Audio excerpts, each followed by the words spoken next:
I never thought the hardest journey of my life would not be crossing oceans, borders, or time zones. It would be walking through the front door of my own house. If you believe parents always know what's happening in their children's lives, stay with me until the end of this story. And before we begin, if you enjoy real-life emotional stories about truth, justice, and second chances, like this video, subscribe to the channel, and stay with us till the end. You might hear a story that feels painfully familiar. I left my country 15 years ago with one promise burning inside my chest. I will build a future so strong that my daughter will never have to beg, bow, or break. Her name was Aaliyah. She was 11 years old when I hugged her goodbye at the airport. She smelled like shampoo and school books. She cried silently because I told her to be brave. I told her this sacrifice was for her. I owned a mansion back then. $5 million sitting on land my grandfather had bought decades ago. Marble floors, iron gates, servants, security. I didn't sell it.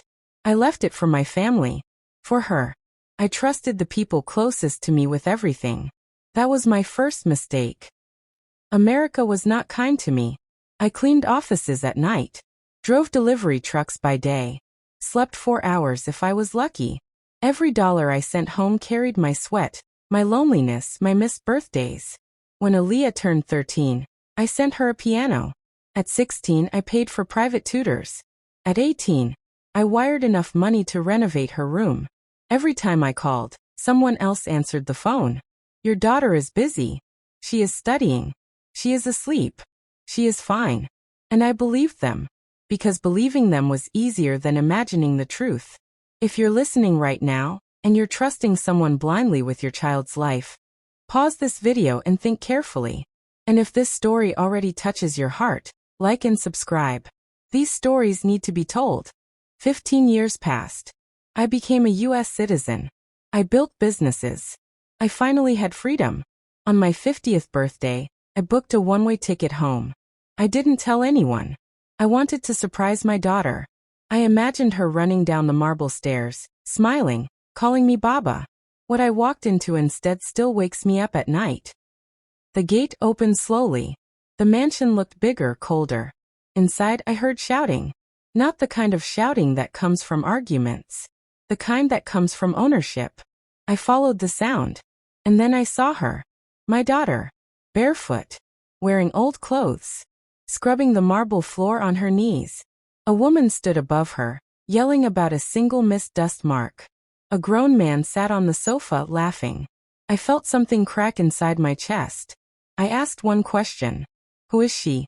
The woman turned. She smiled like she had nothing to hide. Oh, you must be the father. You left her with us. She lives here. She helps out. Helps out. My $5 million house.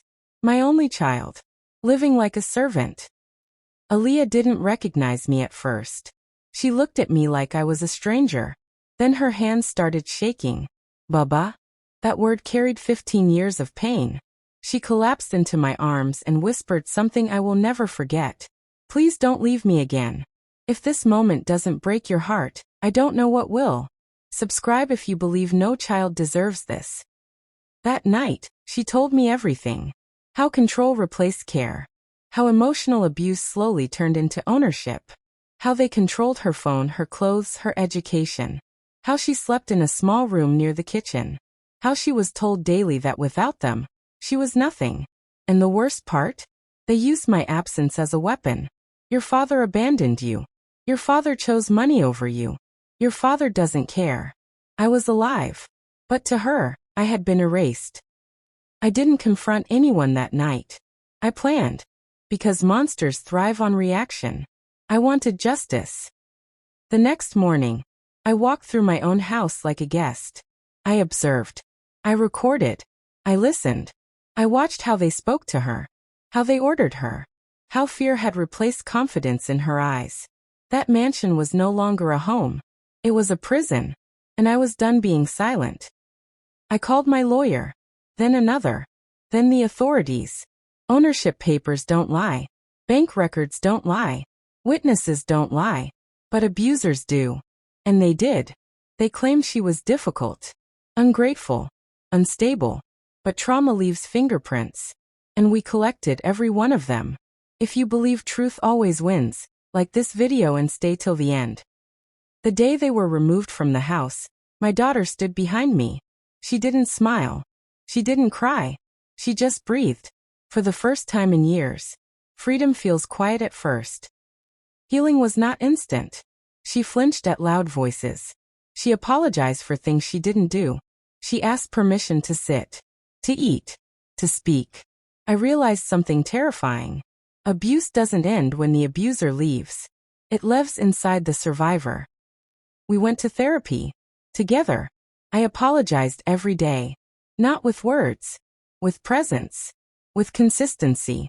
With staying. Months passed. Then something beautiful happened. She laughed.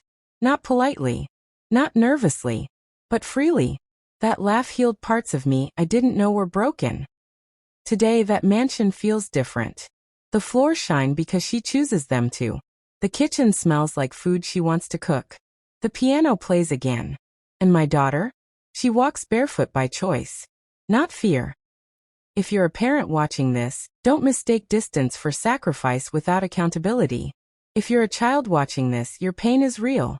And if you're healing from control and abuse, your story isn't over. Like this video. Subscribe to this channel. Because some stories don't just entertain. They save lives. Thanks for watching more stories on my channel.